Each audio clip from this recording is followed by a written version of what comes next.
mbokk yi ñu ngi leen di nuyu ci seen télévision nationale ñu ngi am mbégte di ànd ak yéen fii ci RTS 1 di leen indil seen émission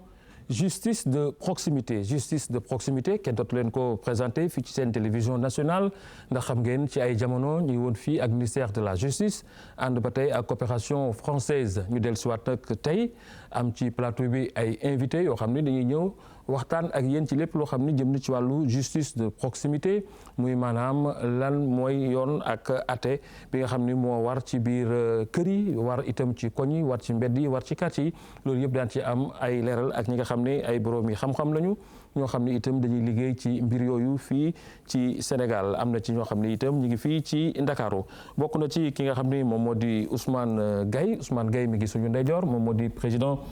délégué de quartier yu HLM Ousmane ñu ngi lay nuyu. ñu ngi leen di fay. Ousmane HLM ngeen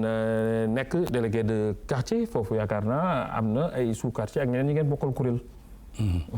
waaw effectivement tout à fait ñu ngi HLM. nous avons presque 10 délégués de quartier yu nga xam ni. ñu ngi commencé cité des eaux ba. HLM 6.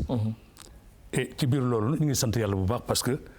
maison de justice bi nga xam ne moo jëkk am Sénégal mooy. maison de justice bu daan ci dellu si léegi muy maison de justice boo xam ne ñëpp ràññee nañ ko ci liggéey bi nga xam ne boobu ak léegi mi ngi koy amal foofu ca HLM madame Diallo Dieynaba Ba moom médiatrice la si maison de justice bu Rufisque Tëngéej ñu ngi lay nuyu madame. ñu ngi leen di fay yéen ñëpp ak ñi toog ci plateau. foofu ci Tëngéej itam ngeen fay amal liggéey bu mel noonu. waaw dëgg la Tëngéej moom mook HLM ñoo ubbeendoo maison de justice pilote bi. mel ni daal ay seex ngeen. waaw dafa mel ni lool la sax. du dafa mel ni moom la. boobook léegi nag def na fukki at ak benn. ñu di ci yëngatu. ci Tëngéej ku nekk xam na ni dëkku cosaan la. ci wàllu expérience xam naa daa ci indi lu bare ci biir waxtaan wi seq nañ ko itam ak Mademba Gueye mooy conseil technique ministre de la justice garde des Sceaux yor itam lépp lu jëm ci wàllu justice de proximité boobu monsieur Gueye ñu ngi lay nuyu. maa ngi lay nuyu Mama. di remercier di nuyu ñiy toog ci plateau bi yëpp. di remercier itam coopération française bi nga xam ni moo ñu jàppale. Au nom du ministre de la justice. ba ñu mën a def lii ñuy def. muy série d'émissions boo xam ne tey la ñu def bi njëkk pour lancer ko. pour nit yi gën a xam lan mooy maison de justice. daan ci ñëw léegi ci kanam waxtaan wi seq nañ ko itam ak madame Ndiaye Soda Dia madame Ndiaye nag moom ci ay jamono amoon na sax ay émissions yu ñu defoon fii ci biir Sénégal rawatina itam ca Kaolack jamono yooyu ma nga woon foofu léegi dafa mel ni da nga toxu ñëw fii. waaw maa ngi leen di nuyu Mama. maa ngi nuyu suñu collègues yi nekk ci plateau bi yëpp ministère de la justice la coopération. di leen sant ci li nga xam ne indi nañu encore ci émission yi pour ñu ñëw yee askan bi xamal leen li nga xam ne dina leen amal njëriñ. dëgg la maa nga woon Kaolack ni nga ko waxee. waaye Mademba indi na ma Dakar pour ma ñëw continuer fi liggéey bi ñu doon def pour population yi. muy kon ci Parcelles Assainies. ci Parcelles Assainies waaw. présentement maa ngi Parcelles Assainies. jërëjëf madame Ndiaye Mademba Gueye wax na ko léegi moom mi nga xam ni conseil technique la ci ministère de la justice. coopération française boobu ak léegi ñu amal liggéey bu am solo sur que itam ak ministère de la justice ak gouvernement bu Sénégal rawatina itam jiitu réew mi dugal ci loxoom bu baax moom président de la République ci liggéey bi moo tax ambassadeur de France nag moom it ñu koy delloo njukkal ci taxawaay boobu nga xam ne ñu ngi ciy jàppale réewum Sénégal moom ambassadeur de France yëkkati sax ay kaddu dénk ko émission bi ñu déglu xalaatam ci mbir mi. Je crois qu'il y a un phénomène qui est un phénomène général que tous les systèmes judiciaires connaissent, c'est un risque d'encombrement. Et d'encombrement dû à la multiplication des tout petits conflits d'ordre familial ou patrimonial et qui gênent, je dirais, la magistrature ou l'empêche de se consacrer autant qu'elle le souhaiterait aux grandes affaires, si j'ose dire, avec des guillemets, des grandes affaires. Donc tout le monde réfléchit à cette idée de désencombrer la justice. Je dirais, nous, en France, tout à fait récemment,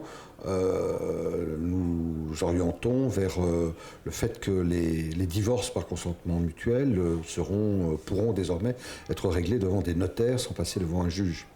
Donc ça fait partie de ce processus de désencombrement de la justice. Donc la voie suivie par le Sénégal a été de créer ces maisons de justice. il y en a 18. Je le répète, il n'est pas question de se substituer à la magistrature et au processus conduit par la magistrature, mais d'apporter une contribution pour essayer de régler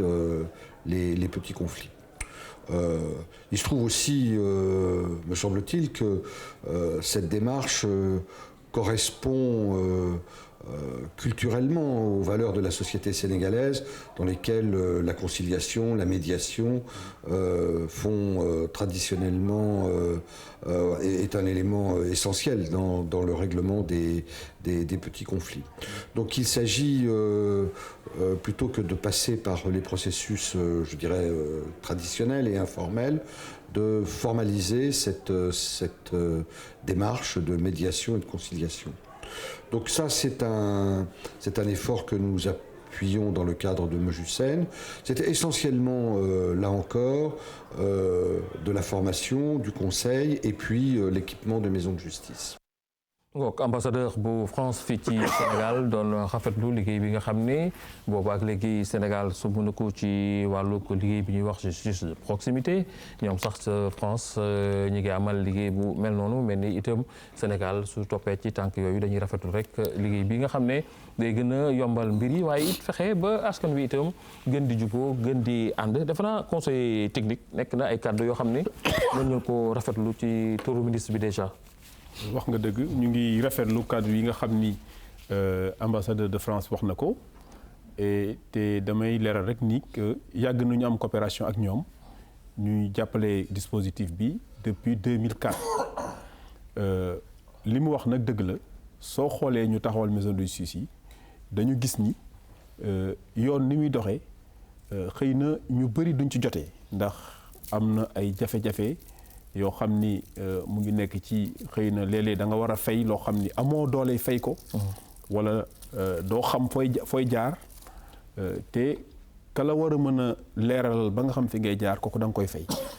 boo amul moyen nag def loolu doo mën a jot ci yoon. beneen bi mooy bi mu wax bu am solo mooy ni gis nañ ni bëri na problème yu ndaw yoo xam ni mën nañ ko régler te du yegg ci tribunal. problème yooyu nag. mooy te lu ci bëri day doon ay problèmes yoo xam ne diggante ay dëkkandoo la yoo xam ni daal nañ ko daan def ca bu njëkk ba ci suñu aada mooy bu ay nit amee jafe-jafe ñu fexe ñu waxtaan ba jàmm dellu siwaat te du tere ka nga xam ne nag moom lañ amee akam ñu jox ko akam. booy xool maison de justice loolu rek lañ delloo si dañ ko delloo si nag ba pare nag def ko lu ñuy wax ñu formaliser ko. ndax boo xoolee maison de justice procureur mooy nekk ci gannaaw te léeg-léeg sax nit dana ngeen am problème ngeen dem ba tribunal procureur xool mbir mi gis ni lii kat jarul yóbbu ci kanamu àttekat bi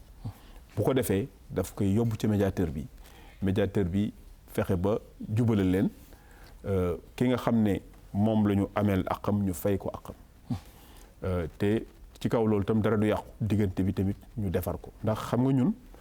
suñu aada daf ci nekk ni ñaare ko yóbbu tribunal mooy diggante ba yàqu na waaw yooyu yëpp nag la ñu xool moom la autorité yi xool moo tax ñu taxawal dispositif bi mu doon tam dispositif bu nga xam ne kenn du fa fay dara boo ñëwee kenn du la laaj dërëm da nga régler sa problème loo bëgg a xam tam ci sa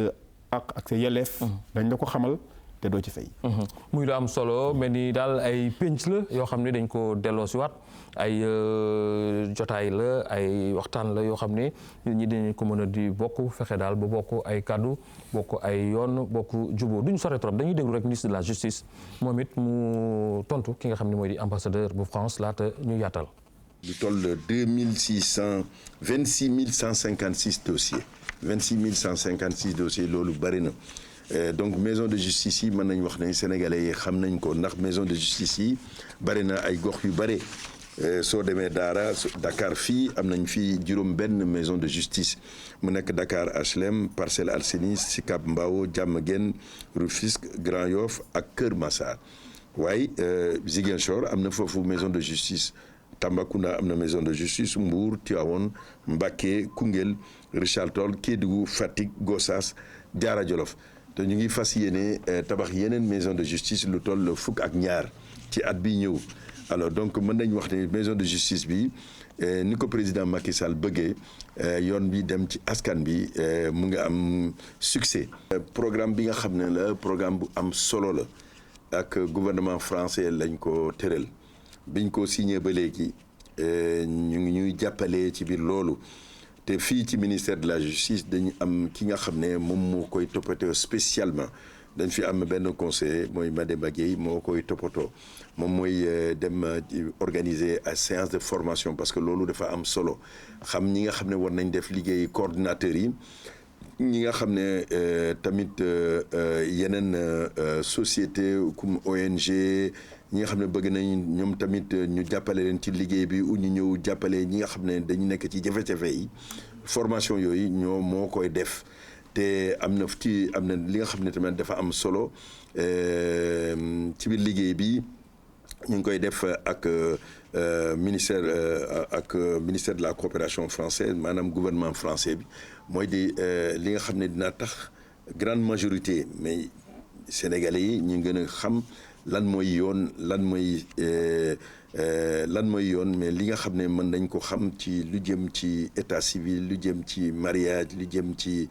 naka la ni mën a jënd kër loolu yëpp dafa simple mais soo ci duggee léeg-léeg da nga ci am ay jafe-jafe donc programme bi nga xam ne bi nga xam ne dafa am solo te président de la République nee na war nañ ci tabax yeneen maison de justice looloo tax incha allah ci atum bi ñëw ci 2017 dina am maison de justice ci ay gox yu bare nañ ko def au niveau donc de Kidira dinañ ko def ci Goudiri dinañ ko def tamit ci Koussanar def ko ci Madina Gounass am na ay gox yu bare ñi nga xam ne nañ tabax foofu ay kër coopération bi nga xam ne dafa am solo te musicien bi succès la te ñu ngi leen di féliciter tamit ñi nga xam ne ñu ngi ci coordinateurs yi assistants yi ñi nekk ci biir maison de justice yi di leen encourager di leen jaajëfal di encourager tamit suñu conseiller bi nga xam ne moom moo yore dossier bi di ko taxawal di ko suivre à travers le Sénégal maa ngi leen di féliciter ñoom ñëpp.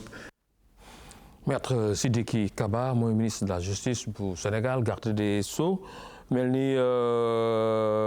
médiatrice maison bu justice bu Rufisque moom laay jublu madame Diallo Dieynaba Ba dégg nga ministre bi gërëm na leen sant leen ci liggéey bi nga xam ne moom ngeen di def ci boobu ak léegi ci maison de justice yi 26 156 dossiers mel ni daal liggéey bi moom mi ngi wéy bu baax. waaw ñu ngi koy delloo moom itam njukkal monsieur le ministre parce que moom moo ñuy gunge à travers l'État du Sénégal moom moo ñuy gunge dooleel ñu ba ñu mën a liggéey nu ñu liggéey bi normalement ni mu ko waxee noonu la population yi ñu ngi ñëw bu baax a baax di seet si maison de justice yi ndax gis nañ ci njëriñ bu baax a baax gis nañ ni bu ñu ñëwee wax seen soxla yàlla dinañu dimbali daal ba soxla boobu bu ñuy génn aajo boobu day faju maa ngi naan médiatrice xaw ma sax médiatrice wala médiateur la war a wax ndax yéen ay jigéen yu mel ni góor ngeen ndax yéen a ngi bay seen wàll ci waar wi bu baax a baax loolu moom lan la dëgg-dëgg liggéey taxawaayu médiateur bi. waaw taxawaayu médiateur bi moo di su fekkee ni ñaari nit am nañu jafe-jafe ci fa ñu dëkk wala ci seen bërëbu liggéeyukaay wala ci seen jotee diggante xaalis ak yu demee noonu ñu ñëw seet ci maison de justice demuñu ca tribunal ba waaye dañoo ñëw ci maison de justice bu ñu ñëwee médiateur bi daf leen di dalal nekk ak moom ci bureau tëju keneen du fekke ñu waxtaan mu laaj leen ku ci nekk lan moo doon sa yitte tey ki nga xam ni kii moo soxla woon ba indi ki ci des mooy njëkk a wax ni man day diw mi sama mbokk la wala sama am di jàmm la waaye dañoo jëflante woon ci lii loolu nag def ma jafe-jafe wala tiis wala naqar te bugguma dem ak moom tribunal ma ne woon nañu ñëw fii ñu toog waxtaanee ko jël ci solution bu ko defee ñu daal di laaj ki nga xam ni moom la àndal ñëw ki mu joteel ñu ni ko waaw yow itam lii ndax noonu mu ko waxee noonu la mun la waaw wax na dëgg de noonu la sax nag waaye itam man bëggeewuma ko woon noonu sax bu doon sama sago sax li mu soxla faj nañ ko bu yàgg waaye jafe-jafe bi wala lii moo ma téewoon moo ma dagg ba taxu na mënuma ko kii su ko defee ñun ñëpp ñu waxtaan man it ma xamal leen ni effectivement intérêt bi ñu am ñoom moo di ñu tëju waxtaan ba juboo am solution ñun ñoom ñëpp ñu ànd dem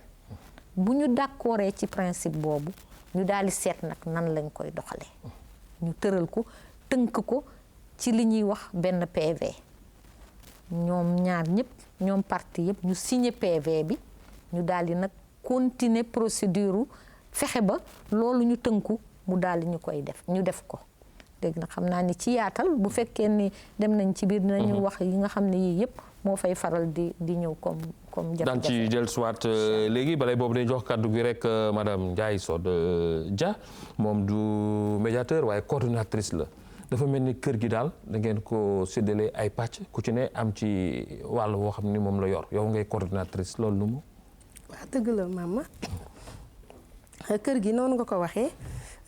ñun ñëpp ministère dafa organiser kër gi ne kii mooy féetewoo médiation yi mooy madame ba li mu wax léegi mais kii mooy féetewoo coordination bi man na coordonnatrice laa ca maison de justice parcelle bu ma nekk. coordonnateur boo ko déggee ci biir maison bi dañ ne carrément moom mooy animer maison bi moom mooy tax maison bi dox. lu bëri moom mooy xool loola nañ koy saytu naka lay demee mooy génn mooy am relation entre maison bi ak partenaires yi mooy am contact direct ak population yi. comme par exemple population yi bu ñëwee ci maison de justice ñëw saisir maison bi am na jafe-jafe ñëw indi jafe-jafeem day ñëw bu yegsee coordonnateur bi moo koy dalal laaj ko moom lan mooy ay tànkam lan moo ko saytu balaay médiateur bi di ko jot. bu ko dalalee déglu ko léeg-léeg sax dana nekk ne ñi nga xam ne amuñu sax jafe-jafe bu ñu bëgg a régler ak seen morom ku ñu séqal jamono mais dafay nekk ne dañu ñëw rek pour informer wu dama soxla këyit sàngam naka laay def ba am ko fan laay dem ñaata laay fay yan këyit laay dajale pour mën a am loolu fan laay jaar dafa nekk ne dama am jafe-jafe ak nit waaye dama bëgg bala maa dem ak moom tribunal ngeen wax ma jafe-jafe yooyu lan moo ma ciy fekk wala moom lan moo ko ciy fekk lan laa siy jaar bu ñu demoon ci yoon naka la ñuy régler loola wala suñu diggante dëkkandoo la bëgguñu ñaawoo mais dañu bëgg ñëw fii bu ñu ñëwee ngeen leeralal ñu mais léeg-léeg si leerlu googu rek la ñuy yem du sax ne dañu bëgg médiation bu ñu bëggee médiation nag ñun bu ñu xoolee ne kii information la bëgg ñu yem ca loola parce que nag maison yi ñi fa nekk di ko doxal yëpp ñuy wax coordonnateur yi ña fa nekk ñëpp am nañ lu mu néew la maîtrise en droit c'est-à-dire ñoom am ay juriste lañ am na ñoo xam ne ñu ngi seen DEA am na ñoo xam ne dem nañ ba doctorat en droit donc loolu ci liggéey bi nga xam ne ministère moo koy def ak procureurs yi maison yi si ñi ngi nekk sous la tutelle des procureurs ñun dañuy liggéey mais procureur mooy suñu supérieur moom la ñuy rendre compte si lu bëri lu ci bëri aussi bu ñu koy liggéey dañ koy liggéey mais sous son autorité comme par exemple da ngay dégg ñu ne maison yi ñun ñoo organiser fonctionnement bi ñun ñooy organiser relation ak population yi mais lu ñu ci def lu bëri ñun dañ koy def moom mu koy saytu di ko xool bu ñu ci gisee lu ñu jaaxal dañ koy yëgal donc loolu am na ba pare itam boo gisee ci biir maison yi dafa am ay rapports périodiques yoo xam ne dañ koy établir dañuy wax des rapports trimestriels loolu la ñuy wax wala semestriel rapport trimestriel semestriel annuel mais daanaka at mi war nañ cee tenir lu mu bon ay ñeenti rapport loolu coordonnateur bi moom moo koy def ci rôle coordonnateur bi la bokk su paree rapport bi daf koy jox membre comité bi yépp jiital ci procureur ak président juridiction bi donc bu ñu demee itam si réunion comité yi parce que xam naa loolu seetee dina ci dellu si am na benn comité li ñuy wax comité de coordination boo xam ne mooy li ñuy wax daanaka conseil d'administration maison bi lu bëri ci foofu la ñuy tënki li ñu war a doxal ak naka lañ koy doxalee bu boobaa bu ñu waree tenir réunion yi coordonnateur bi mooy doon secrétaire comité bi su ñu amee lu ñu fa tënk nag ne loolu war nañ ko doxalee tamit dañuy wax coordonnateur bi yow yaay xool ni ñuy doxalee loolu ba loola dox donc yaakaar naa ne ci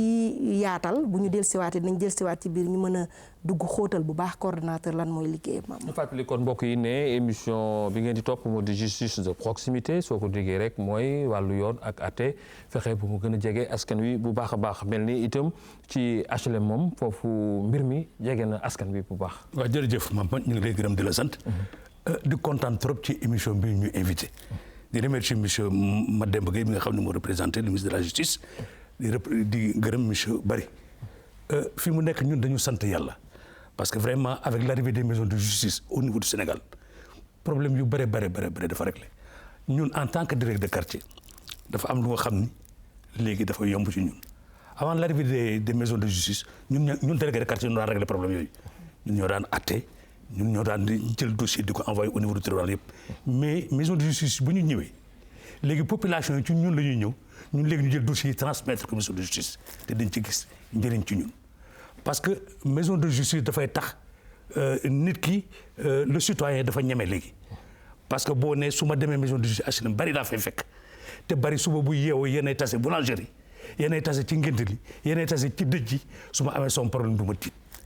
mais buñ ne par exemple tey jii ñu ngi lay woo tribunal sa fit day dem wala ñu ngi lay woo police sa fit day dem wala ñu ngi lay woo gendarmerie sa fit day dem mais buñ ne la maison de justice nga fekk fa ñu mel ni nga xam ne xam nga leen problème bi dafay yomb loolu moo tax ñun dossiers yi ñu transmettre maison de justice temps yi dafa bare te alhamdulilah problème bu fa mas a dem ñoom ci seen wàllu bopp les médiateurs et les coordonnateurs ñu ngi koy réglé. mel ni daal kon maison de justice bi yéen foofu ca HLM gis ngeen ci njëriñ loo xam ne daal jéggi na doyoo. wax dëgg yàlla gis nañ ci njëriñ bu bare population yi dematuñu fenn léegi ñoom ñëpp xam nañu luy maison de justice ñu ci ëpp kon xam nañu luy maison de justice problème bu ñu mënti am bu leen jaaxal bu ñu jaaree ci ñun ñu yóbbu leen ci maison de justice léegi sax ñun fàtte nañu sax dañuy jéggi léegi di dem directement ci maison de justice parce que ñoom ñëpp seen problème seen aajo nga fa. alhamdulilah conseil technique loolu soo ko déggee dal na xel te. waaw maama loolu dal na xel ndax suñu déggee loolu ci président des délégués de quartier dafay firndeel ni rek li nga xam ni moo taxoon autorités yi teg kuréel yu mel nii ñu ngi koy am te li mu ci bëgg a dolli sax mooy boo xoolee sànq ambassadeur bi wax na ko te dëgg la mooy maison de justice ñëwul pour wuutu tribunal dafa ñëw pour mottali liggéey bi nga xam ne tribunal mu ngi koy liggéey te comme ni ñu ko waxee ñoom ñëpp boo xoolee supervision bi procureur moo koy def donc lu ñuy def procureur mu ngi leen di xool ñoom itam léeg-léeg bu ñu leen indilee dossier boo xam ne xaw na leen jaaxal dañuy woo procureur wax ci ak moom beneen bi tam mooy am nañu comité boo xam ni comme ni ko soo doon leeralee sànq moom la ñuy wax comité de coordination comité boobu boo xoolee mairie baa ngi ci ndax mairie bi bu ñuy taxawal maison de justice moom la ministère de la justice di waxtaanal ñu taxawal ko partenariat lay doon boo xoolee femmes yi ñu ngi ci association de famille jeunes yi ñu ngi ci imam yi ñu ngi ci délégué de quartier yi ñu mel ni ñoom monsieur Gaye dañuy nekk ci comité yooyu ñi nga xam ne daal booy xool ñoom ñoo ŋànk gox bi ba nga xam ne jafe-jafe bu am ci gox bi ñoom mun nañ ko xam te mun nañu ñu proposer itam ay solutions yoo xam ne mun nañ ko appliquer donc boo xoolee daal lii tax a jóg dëgg-dëgg maison mooy jéem a delloo askan bi li nga xam ne mooy yoon surtout ñi nga xam ne dañu am jafe-jafe pour mën a jot ci yoon pour mën a suñu bëggee lu ñu xam ci seen mbiru yoon seen ak seen yelleef ñu mun ko xam te gis nañ ne comme ni mu ko waxee loolu am na chiffres yi ñu wax léegi itam wane na ko ndax boo xoolee 126 000 médiations si at mi ñu génn 2015 yoo xam ne moom la maison de justice def boo xoolee loolu am na solo ndax dossier yooyu yëpp xëy na bu lépp demul woon tribunal it xëy na mën nañu jàpp ne xëy na 100 000 yi mënoon na dem tribunal te bu demoon dana gën a jafeel liggéeyu magistrat yi ndax magistrat bu liggéey bu dossier ñëwee mënul bañ ne dama koy atte yoon da ko tënk daf koy atte waaw te dossier la yoo xam ne tey jii buñ ko teggalee tribunal dana tax ñu gën a mën a féex pour gën a mën a def liggéey bu gën a am solo ci dossiers yi gën a rëy yi nga xam ni moom mooy ñëw ci ñoom. problème mu bor itam boo ko xoolee ñaare ay bor yu sew lay doon ci 2015 bi ñu génn am na 310 millions. yoo xam ne ci diggante ay bor yu ay sew yu ay nit seq maison ci fexe nañ ba ñu fayante ko. ci jàmm ak salaam ci jàmm ak salaam. ba dëkkaale bi daal gën a yaatu wax na ko léegi moom président délégué HLM yi délégué de quartier yu HLM. coordonnateur adjoint itam bu maison de justice bu HLM moom am na loo xam ni dénk nañu ko ci biir li nga xam ni seq nañ ko ak population bi ñu déglu ko. suñu liggéey mooy nit su amee soxla wala am problème ak nit da ngay ñëw exposé ko léegi soo ñëwee ñu convoqué beneen nit ki nga amal problème soo la ñëwee soo leen waxee li ngeen jote ñu wax leen li yoon wax seen diggante li yoon wax ci problème bi ne leen nag soo leen demee tribunal ba lii ak lii moo fa nar a am parce que soo seetee bu baax maison de justice bi yi fay liggéey yëpp dafa am lu ñuy woowee médiateur ak ñu woowee coordonnateur. si ëpp ci population bi amuñu kàttan ak mën-mën bu ñuy demee saisir justice suñu amee problème ndaxte kenn ñëpp xam nañ ni justice soo fay dem tribunal soo fay dem dafa am ay frais yu muy àndal yenn saa yi nga jël avocat yenn si di nga fay foofu ay frais di nga jël huissier di nga fay loolu xaalis la te fii ñu si ëpp ci population sénégalaise bi amuñu moyen bu ñu fayee xaalis boobu léegi waa ministère de la justice am idée copier benn idée boo xamante ni ci dëkk tubaab bi lañ ko jëlee parce que soo gisee ni maison de justice du Sénégal moo ko njëkk a créé soo demee France am na fa soo demee Belgique am na fa ak yeneen dëkk wante Sénégal am idée depuis 2004 ni dañuy sos loolu biir Sénégal pour jàppale néew di doole yi su fekkee am nañ problème ñu mën a ñëw ci justice exposer seen problème ñu fajal leen seen soxla te duñ ci fay dara. Depuis 2004 ba léegi fréquentation maison de justice yi biir Sénégal dafay gën du yokk waaye du gën a wàññeeku waaw chaque année ay milliers de personnes dinañ ci tegu ay junni nit nañ ci tegu ñoo di fréquenter maison de justice bi léegi statistiques yi balaa ngeen di dem dinañ ko won naa leen boole benn coordonnateur bi mu wan leen statistiques yi pour ñu wan la exactement depuis 2004 ñaata nit ñoo fréquenter maison de justice bi ba léegi. muy lu am solo loo xam ne maam Alioune Mboup coordonnateur adjoint maison de justice bu HLM yëkkati na ko ci kaddu gën nañu jàpp ci kaddoom madame Diallo ne nit ñi dépense yañ doon def ak frais yañ doon génne daanaka amatul benn yoon ndax maison de justice yi moom daanaka doo joxe dara te dinañ la fajal sa soxla. dëgg la maama maison de justice boo fa ñëwee doo fay dara. da ngay ñëw wax sa soxla ñu woo leen. déglu leen ñu waxtaan ñu jéem a trouver solution su ko defee nag comme ni nga ko waxee population yi dañuy ñëw lu baree ak ay soxla yoo xam ni itam du benn soxla rek ku ci nekk ak li nga xam ni moo lay yëkkati li lay yëkkati mën na nekk bor yi moo ci gën a bari waaye mën na nekk itam mbiri sëy yi jote ci biir néeg te bëggu ñoo dem tribunal mën na nekk mbiru dëkkandoo yi dëkkandoo bu xat mën na nekk mbirum am ñu fase de ñenn ñi yeewi seen i jabar de. waaw xam nga fase te loolu moom xam naa du gën. waaw loolu waaye di ngeen ci dox tànk jàmm. ñun moom tànk jàmm la ñuy def ñun moom du ñu tas sëy. ñun moom dañuy waxtaan rek. ba sëy yi defaru. su fekkee waaw am ñoo xam ne yor seen i musique ak ay sabar di tëgg ak yooyu tamit am na ngeen ci wax. xanaa nuisance yi. waaw mooy àqu dëkkandoo bi rek. lépp li nga xam ne lii àqu dëkkandoo la. ñoom bu ñu ñëwee jàmbat ko dinañu woote toog waxtaan ba loolu sedd guy. parce que rôle maison de justice moo di ñu defar ba mu sedd. bu fekkee comme bu ñu dellusee ci fase gi. bu fekkee ne waxtaan nañu ba nga xam ne bii nag jafe na ba jafe ne ñoom daal nee nañu déet. ñoom mënatuñoo ànd bu boobaa nag dañ leen di yebal di leen dem leen ca juge ba walla bu mu gaaw walla bu mu am sax ñu dem pour taqali ko mais daal ñun yàlla dimbali nañu dinañ ci am satisfaction bu bari ci bu nit ñi ñëwee waxtaan ñu fexe ba sëy yi delloowaat du mën a nekk nag ci benn jotaay rek lu gën a bari bu ñu ciy nekk di ci waxtaan bu xawee dëgër tuuti dañu leen di delloowaat ba ay diir ñun leen dellu siwaat leen ci ay fan yi tolloog nangam pour que bu ñu delloo mbokk gi mën cee jàppaat xel yi dellu siwaat ci ñoom bu ko defee bu ñuy ñëwee ñu mën a toogaat ba ñu mën ci am résultat bi réeroo amul ñàkk waxtaan rek am defe naa loolu ma dem loolu rek moom moo lay tax a jóg voilà loolu moo ñu tax gën a booloo dëgg la loolu moo ñu tax a jóg te comme ni ko madame Ba waxee dama bëggoon a dolli ci li mu wax rek ni boo xoolee ñaare parce que rapport yu ñu wax léegi ñoom juróom benn weer yu nekk dañuy def benn rapport rapport boobu dañ koy yónnee mu jaar ci procureur jaar ci procureur général après mu ñëw ministère ci ñun at mu jot dañu dajale rapport yooyu yëpp càmbar ko xool ko gis nañ ni boo xoolee téeméeri dossiers yi ñëw ci ñoom yoo xam ne dañuy jéem a jubali nit ñi juróom-ñetti fukk yi ñaare nit ñi danañ juboo donc mu doon loo xam ne lu am solo la beneen aspect bu ci bëggoon dolli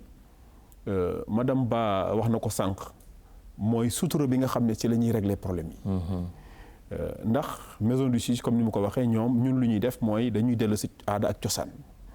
dañuy fexe ba su jafe-jafe amee diggante ay nit ñu lijjanti ko ci sutura. donc médiation la ñuy def ci biir bureau procureur bi. bureau médiateur bi. nga xam ni la ñuy wax foofu du génn te si ñoom kenn amul droit d'ailleurs. génn li ñu wax foofu. mu doon loo xam ne lu am solo la. ndax xam nga tribunal moom boo fa demee bu ñu lay àtte da ngay ñëw taxaw ñëpp ñëw taxaw. di dégg li ngeen di wax. àttekat bi tam buy àtte li mu àtte da koy wax ci kaw. ñëpp dégg ko. waaye les gens def ay haut-parleurs yu mag. voilà waaye fii sutura la te yaakaar naa ñun suñu aada bëgg nañ sutura lool. waaw mu doon loo xam ne aspect bu am solo la. ci ñun bu ñu xoolee ci année 2015 bi ñu génn itam boo xoolee 66 000 personnes. ñëw nañu ci maison de justice plus de 66 000 personnes ñëw nañu ñii dañuy ñëw di laajte information. maanaam yaa xam koo xam ne doomam amul kayitu juddu mu bëgg mu dugg école. mu ñëw di laajte nu muy jaaree ba am kayitu juddu.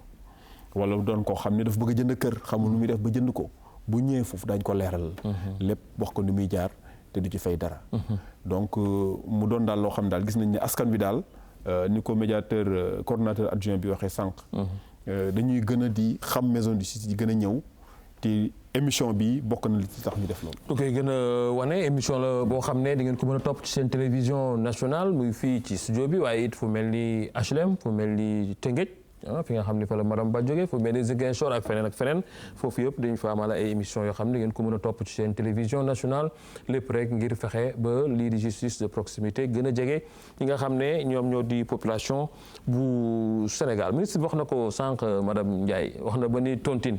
xam nga ministre bu demee ba wax sax tontine c'est parce que moom ci moom xam na ni moom it doomu Tambacounda la foofu itam am na ci gox yi ay ñoo xam ne dañuy faral di jote ci sew sewaan yooyu gis nañu jigéen ñi ñoom fis nañu loolu ci jote yu mel noonu yooyu ndax di ngeen ci recevoir ay dossiers. waaw dinañ ci recevoir dossiers yu bëree bëri parce que dossier tontine yi toujours ci problème mu xaalis yi lay doon. mooy par exemple bu ñu xoolee taux de recouvrement xaalis bi nga xam ne Mademba wax na ko léegi. le conseil technique donc. da ngay gis nit ñi du tontine bi ni nga ko ci waxee loolu da ci gën a fës man demoon naa ci ba fi ma nekkoon ci maison bi sax dama ne woon nit ñi léegi bu ngeen di def tontine parce que dans les maisons tamit dañuy def les partages des bonnes pratiques bu ñu gisee ni lii def nañ ko fii mu dox nañ ko jéem a def fii def ko fii mais doon nañ dem sax ba famille ñu leen defal ay convention tontine bi nañ ko tëddalee nii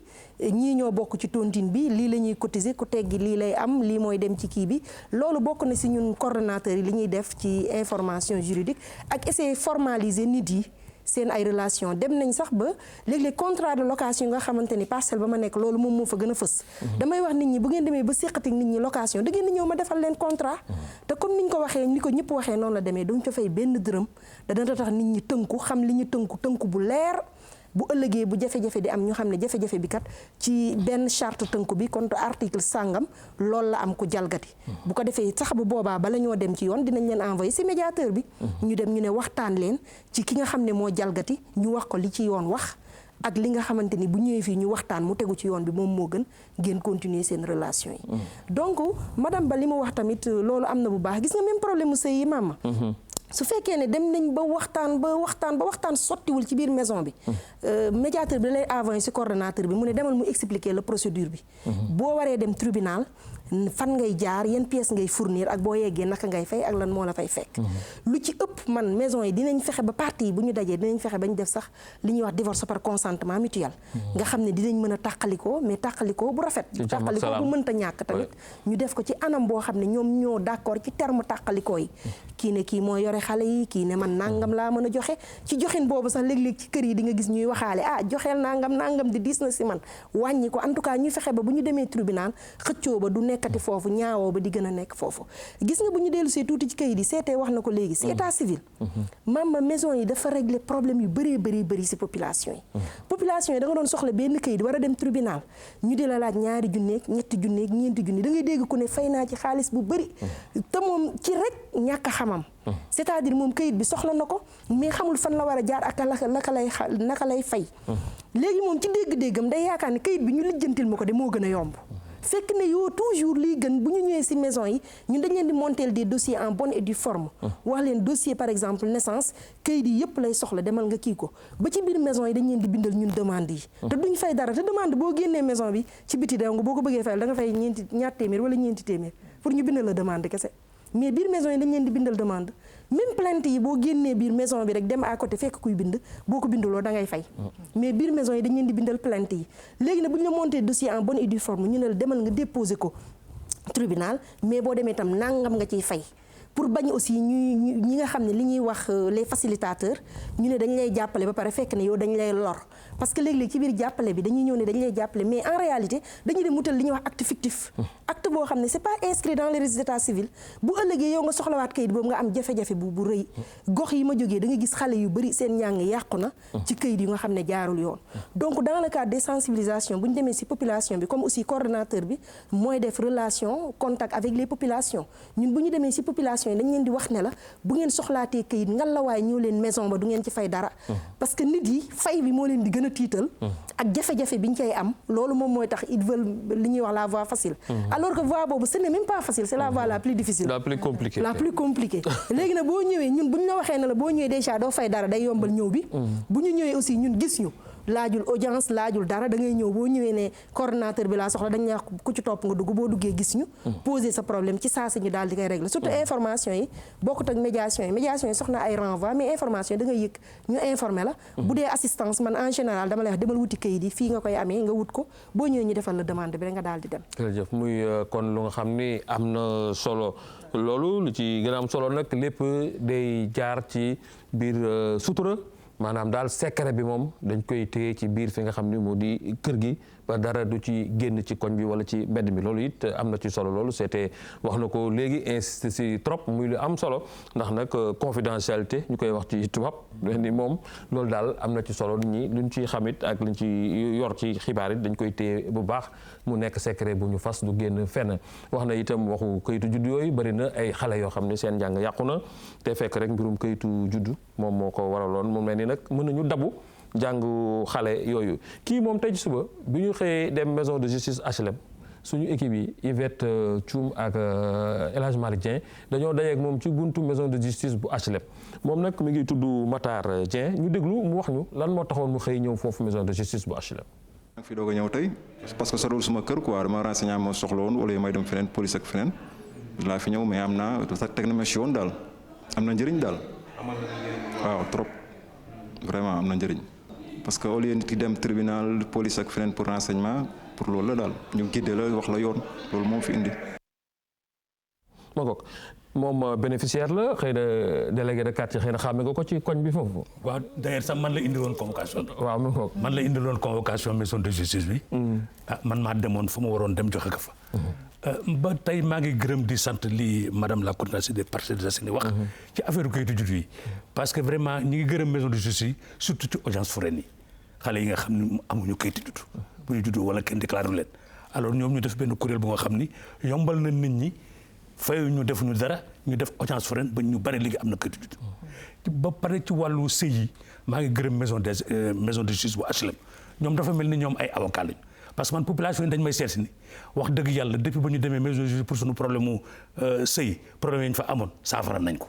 te demuñ ci fenn te kenn xamal ñu dara donc loolu man maa ngi leen ciy gërëm di leen ñaanal yàlla li nga xam ne daal taxawoon na ci yàlla leen ci yàlla jàppale maison de justice daal yàlla nañ ko yokk ba Sénégal yëpp am ko. maa ngi leen di gërëm di leen sant. c'était liggéey bi mi ngi wéy ministre de la justice wax na ko sànq am na solo ba ñoom sax gis nañu ak coopération française ni war nañu mën a sos yeneen i maison.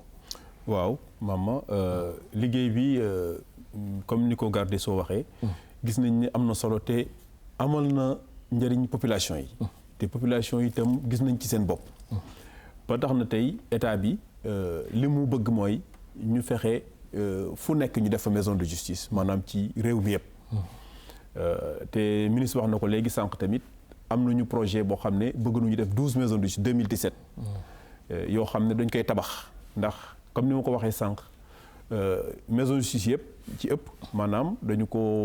dañuy waxtaan ak collectivités locales yi mooy maire yi. bu ko defee ñoom dañuy jox local bi. ministère de la justice moom mooy indi matériel bi nommé ñi nga xam ne ñoo fay nekk ba pare moom mooy joxe budget bi nga xam ne mooy tax kër gi di dox waaw maire yi nag danañ leen demander aussi dañ ñuy jàppale ndax ñoom ñooy indi personnel bi nga xam ne ñooy nekk ci biir personnel d'appui bi mooy secrétaire yeeg personnel gardien yeeg ñooñu ak ñi yor courrier bi donc moo tax tey ambition bi ministère am mooy ñu fexe ba fu nekk ñu def fa maison de justice ndax gis nañ ne daal population yi gis na ci seen bopp te beneen bi dem mooy wax nañ ko sànq mooy ni nga xam ne dana ko dimbali tribunaux yi dana tax problème yu bëri mu jógee mu bañ a dem tribunal mu yem foofu ñu lijjanti ko ci biir maison de justice yi. nga xam na ci ay jamono sax àtte yi dafa daan jafe lool. ci tribunaux yi ba ñenn ñi sax di wax xanaa duñ ñu woo pour àtte ñu mais ni loolu itam dina wàññeeku. waaw loolu dana wàññeeku. parce que itam loolu itam boo ko xoolee. xam nga tribunal dafa am lu muy tëddee. wax naa ko sànq. àttekat bi dafa am loo xam ne yoon daf ko ci tënk. mooy léeg-léeg nga ñëw foog mu renvoyer dossier bi. du moom moo koy bëgg sax waaye yoon moo koy wax loolu. foog mu may ki nga xam ne yaa seq ak moom problème bi ñu may ko délai pour mu tontu. yooyu yëpp dafay guddal. bu dee àtte ci kanamu tribunal la te maison de justice nag yooyu yëpp amu fi. comme ni ko coordonnatrice waxee sànq bu ngeen ñëwee rek maanaam dañ koy yombal. boo ñëwee rek mën ngaa ñëw directement. kon am na yeneen i agent yu dul médiateur ak coordonnateur foofu. waaw am na yeneen agent parce que xam nga maison bi xam nga foog moo am ñoo xam ne ñoom ñooy tapé procès-verbaux yi. am ñoo xam ne ñooy garder kër gi am na ñoo xam ne ñooy yóbbu courrier yi. donc agent yooyu nag ñooñu mairie bi moo leen di jël. moo leen di jox maison de justice bi. loolu nag dañ koy def ci contrat boo xam ne convention boo xam ne dañ koy signé diggante ministère de la justice. ak mairie yi nga xam ne fa la ñu am maison de justice. loolu yëpp rek ngir gën a jege askan bi. voilà ndax xam ngeen ni émission yi ñu jot def itam toujours dañ ci invité ñi nga xam ne ñoo di mairie bi li ci ëpp dañ ñëw ànd ak ñun ci émission yi dalal ñu loolu rek day gën a wane rek ne kon ba tey maison de justice bi ak mairie bi ñu ngi àndandoo di liggéey bu baax a baax noonu sax dañuy déglu médiateur bu HLM moom it mu wax ñu naka lay liggéeyee foofu. fii këru defarwaay la rek waaw on force personne. Et on fera tout pour que jàmm am si diggante nit ñi. monsieur Sylla ndax mën ngeen wax rek li nga xam ne mooy utilité maison de la justice. utilité maison de la justice mooy gindi nit ñi si li ñu xamul woon wala lu ñu daan négligé et en même temps dañ fi joxe ay information si wàll woo xam ne nit ñi bu soxlaa këyit wàllu tribunal wàllu feneen ñu wax ci suñu xalaat ak li nga xam ni mooy li nga xam mooy soxal nit ñi. bu fekkee ni réew mi dafa nekk ak nit ñoo xam ni ñàkk juboo mun na am ñu fexe bu juboo am si diggante loolu mooy utilité bi te fii kenn du fi fay dara kenn du fi laaj neexal lépp tout est gratuit comme ni que monsieur Barry di waxee rek c'est une aubaine maanaam xéewal la pour population yi ndegam xam nañu njariñu maison de justice. li ci ëpp mooy problème mu bor yi. bor yu sew sewaan yi wala bor lu mu rëy mën nañu waxtaan bu juboo rek ba ñuy seet si ban anam lañ koy fayee c'est ñun duñ ci indi benn obligation mais dinañ def bu fekkee ne juboo am na ñu dressé lu ñuy wax procès verbal de conciliation mu wane ne juboo nañu waaw lii moo gën dem feneen foo xam ni da nga fay te dafa yàgg du ma nag wax mais juridiction yi lu mel ni police.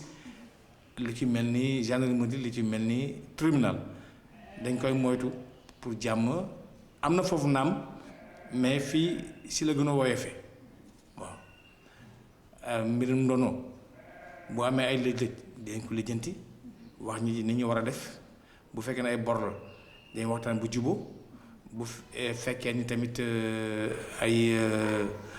nu ma ko mën tuddee sax loolu moo ëpp daal li nga xam ne moom lañ fi toppatoo ak ay problème location nit ki amee na borom si ban anam la ko amee dinañ ko gëstu ba xam ko ba kenn ku nekk nangu ni juum na wala juumul ñu waxtaan ba juboo ñu jël ay engagement yoo xam ni si procès-verbaux yooyu lañ koy defee de conciliation ñu jox ci ku nekk benn copie mais nag du àtte. mais nag du atte madame Ba loolu médiateur HLM précisé na ko loolu mel ni itam yéen da ngeen ci bay seen waar gis naa yaa ngi apprécier bu baax li nga xam ne moom lay wax moom mi nekk HLM ak yow mi nekk Tëngéej dafa mel ni ku ci ne daal même dossier yi rek ngay faral di gis.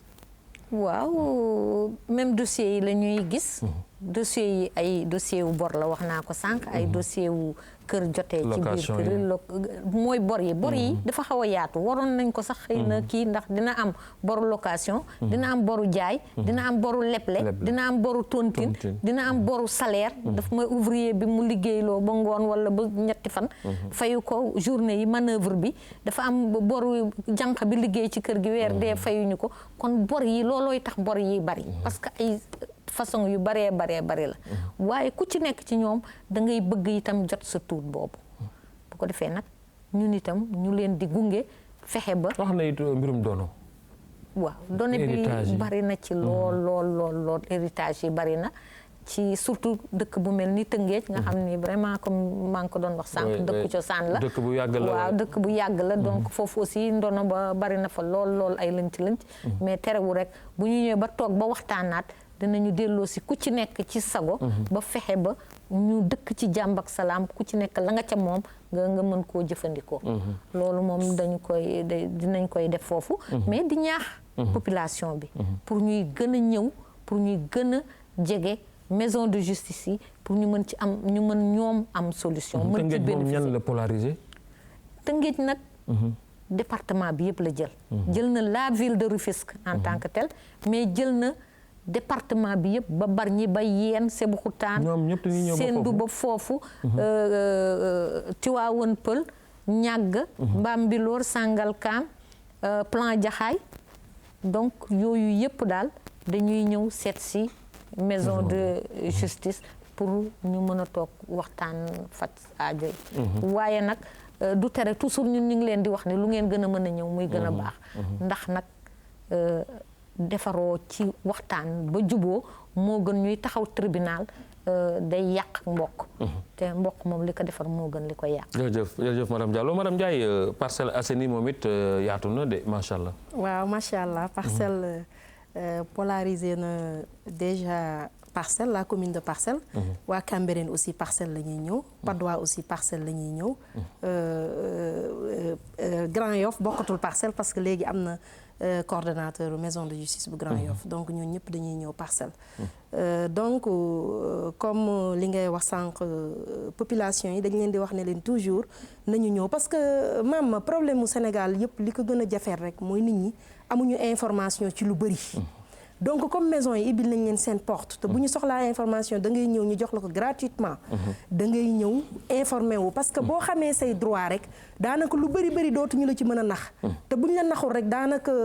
jafe-jafe ak nit dina xaw a jafe lu ñu lay wax rek da ngay daal di xam loola fan nga koy def comme maison yi information yi ñu soxla parce que d'ordre juridique c'est très large daanaka si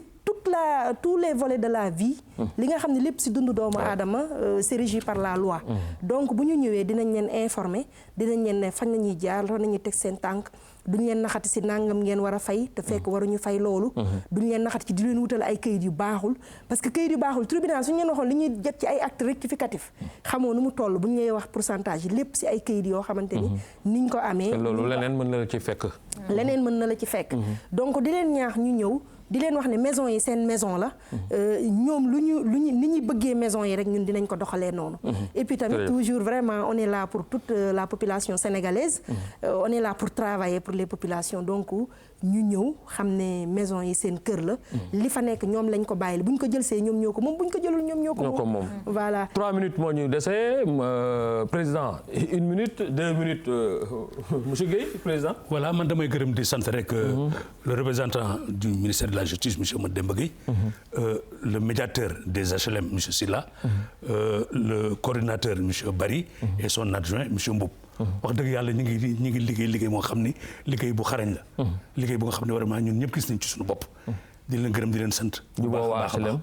nag di woo population HLM nag que ñu ñeme maison de justice. maison de justice ay mbokk fa nekk. ay nit ñu baax a fa nekk bu ñu tiit bu ñu ragal. léegi lañ doon tiit ay tribunal ak ay police ak ay gendarme yëpp. amul maison de justice. heure bu ñu ñëwee daañu waxtaan ak ñoom daañu leen teg ci yoon. dañ fi nekk rek pour dimbale doomu aadama yi. nga xam ni ñoom waa HLM ñoom ñëpp ñoo dëkk ñoo bokk dëkk man sax HLM laa dëkkee ma it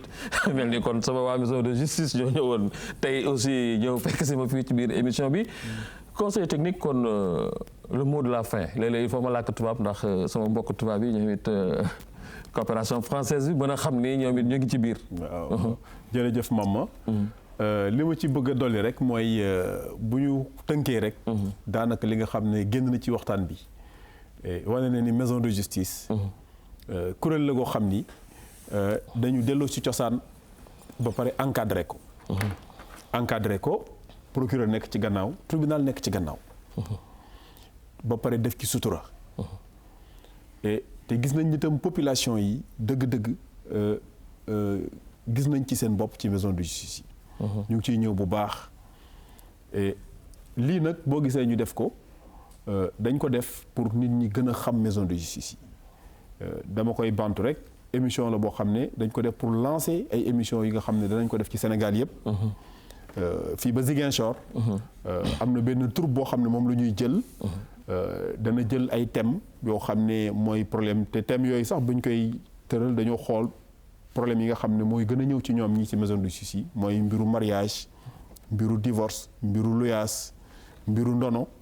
ñu def ci ay théâtre yoo xam ne dañ ko filmer ba pare nit ñi daañ ñëw askan wi daañ ñëw fekke ko laaj seeni laaj beneen bi ma ci bëgg a dolli pour leeral mooy mbiru am nañ maison de justice fépp Sénégal nag du Dakar rek am nañ ko fépp am nañ fukk ak juróom-ñett waxoon naa ko am nañ tam ay bureau d'accueil ci tribunal yi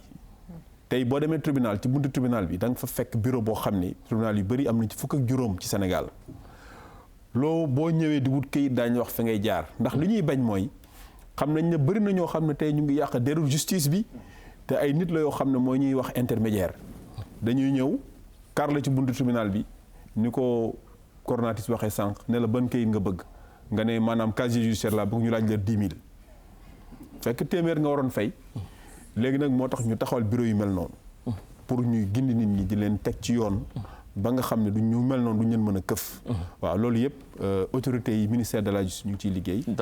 ma remercier aussi. pour jeexal ci turu ministre de la justice coopération française.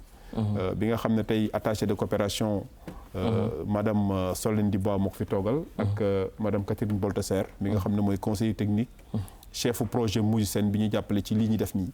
ak ci formation yeeg yi nga xam yëpp ministre bi jaar na ci. ci jàppale bi nga xam ne daal ñu ngi koy jàppale ministère ak état du Sénégal ci maison de justice. jërëjëf Mademba Gueye conseiller technique ministre de la justice jërëjëf itam Ousmane Gueye mi nga xam ne mooy président délégué de quartier yu HLM ak madame Diallo moom it di coordonnatrice maison de justice madame Ndiaye moom médiatrice la wala médiateur sax su ma neexee ma wax loolu madame Ndiaye moom coordonnatrice la si maison de justice bu Parcelles Assainies ñu nekkoon suñuy ganu tey di fàttali kon ni nii rek lañ koy wéyale ci ay waxtaan yu bare moom Mademba Gueye wax na ko ngir rek fexe gën a jege askan wi ci wàllu lu ñuy wax justice de proximité di gërëm Elimane Fall ak Djibi Anne ak Abdou Wade ci nga xam ne ñu ngi doon coordonné émission bi boobu ak léegi waaye di gërëm équipe technique yi ma àndaloon yëpp ci turu Michel Diatta ak Baba Dia mbokk yi di leen jox dig daje ci yeneen i jamono ba tey ci seen émission justice de proximité.